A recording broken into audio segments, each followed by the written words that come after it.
Good morning. Today we're going to start out by going over our calendar. Say the months of the year with me.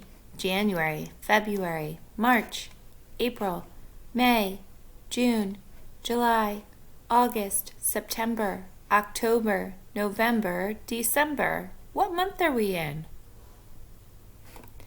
November. We are in the month of November.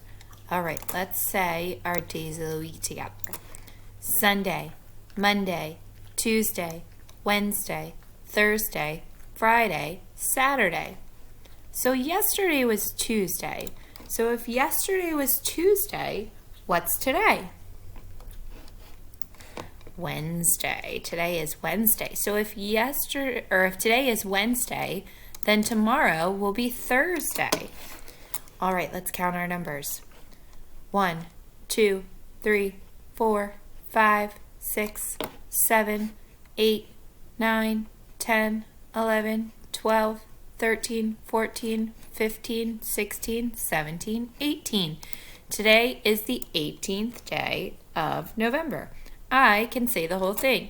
Today is Wednesday, November 18th, 2020.